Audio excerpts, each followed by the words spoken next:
What is up, guys? Welcome back to the channel.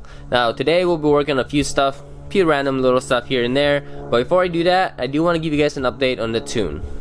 So first things first, disclaimer, I'm learning this as I go, so if it doesn't make sense and you're a pro tuner, please let me know what I'm supposed to do in this case, because based on my reading, these are the things that I found. So the first change that I did was I changed the delay time.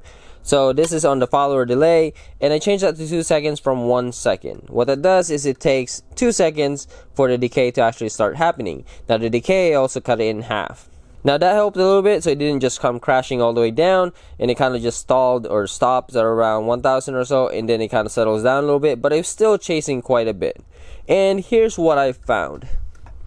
Apparently, if you have a large cam, you could actually create what's called a false lean. So in this area right here on the VE table, it may actually read like it's running right, but it's actually running rich. What I did is actually remove 20% from here, and that actually got the car idling really nice. Now it still kind of chased a little bit, but not as much as like this. It's kind of goes up very slowly. It's more controlled, so that's nice. Now what is interesting about this one is when I had the car outside, it would always make my eyes watery, like it's running really rich, but the computer is telling me it's running fine. So it's definitely one of those things that you just kind of, I guess, learn along the way, that if you do a swap of a cam, larger cam actually prefers less fuel, I suppose, from what I read. So still learning, but that's where we are with the tuning. So yeah. The second update that I have is my battery died, so now I have a red top. Now with the tuning idle kind of, working at least somewhat, I can finally start doing some actual data logging. So we need to get the car actually driving right. What I mean by that is my coolant system doesn't quite work as well as I'd like. Right now I have to manually bleed it every single time I have to drive it, and I'd like it to be more automatic. So the problem right now is this one right here is supposed to be the highest point on the engine, and sometimes it doesn't always bring out just the steam. It actually brings out water. So what happens is, because the line goes all the way to the back, you'll actually get stuck, and then you'll trap air in here, and then you just kind of heat up the engine. So what I did is bought another expansion tank to kind of replace that temporary one right there that I'm testing out. And what I'm going to do is I'm going to route everything in here, and it'll just collect excess water and whatnot, and then so it would only be sending air towards the back. That's probably where it needs to go right there. Ideally should be higher though. So I also found out that I chewed up the gasket on this thing. Look at that. I don't know if you guys can see that, but yep, it's pretty much cut up. And yeah, ignore the rust. I'm not using coolant, I'm just using water because I'm losing quite a bit of it.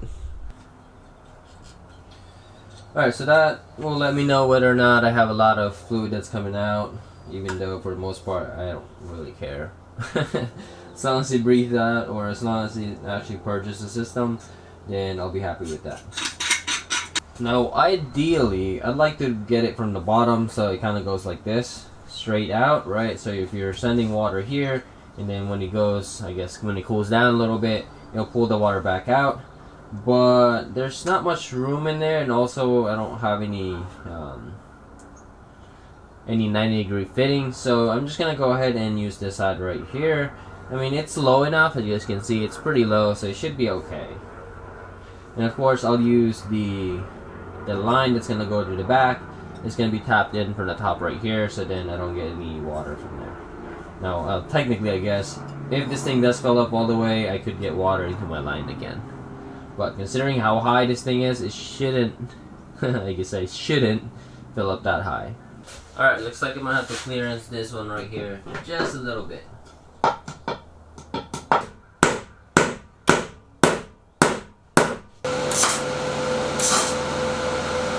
Well, that was poor planning, but it's on there.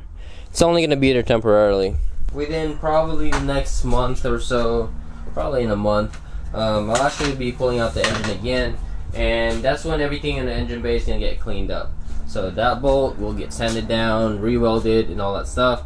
What I'm trying to do now is get everything that I want in there actually mounted, placed where it needs to be. That way when I pull the engine out, I can actually put the brackets in, make it nice, pretty, sand it down, paint it, and actually, look somewhat decent. I think I'm getting a stuffy nose. I don't know if you guys can tell by my voice, but was working on the car last night. Well, I was actually working on tuning last night. It got pretty cold, so should have brought an extra sweater. So I don't know what I was thinking, but I picked that bolt right there to have the same tread pattern as that because I was thinking I have another one of those. Well, I didn't actually check to have or to make sure that I actually have one. So now I don't have a bolt or a nut for that one. But anyway, one is good. It's pretty solid, so you can see right there. I'm gonna go ahead now and transfer all this stuff. So I think this one will have to go somewhere like that. Yeah, that one's not gonna be pretty. And I think I have to change this one out. So, alright.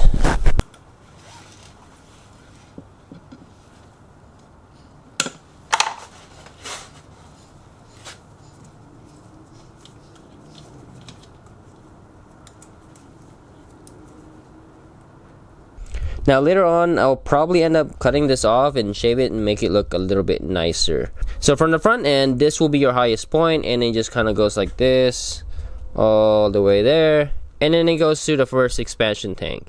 So everything, all the liquid should be in the bottom here. Now all the things that I'm going up here should just be steam, unless I somehow manage to fill this up. Now that steam goes to the back expansion tank, which should work out. So, gonna go ahead and test it. I'm gonna go warm this car up, push it back out, and then while it's warming up, I'll work on something else.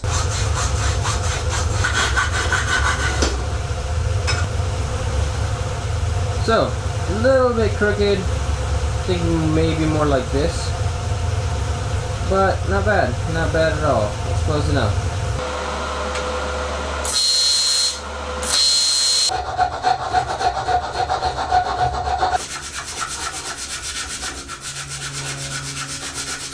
Alright, so I ran out of gas. That's why you guys don't hear the car anymore.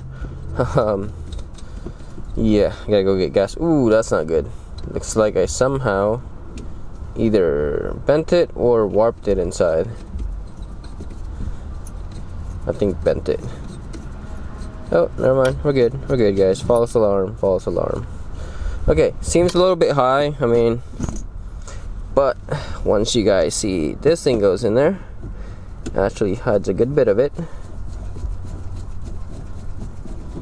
There you go.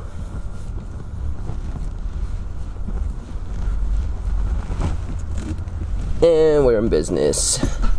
Oh yeah, now that right there feels good. Okay, I guess it could go a little bit more shorter if I wanted to.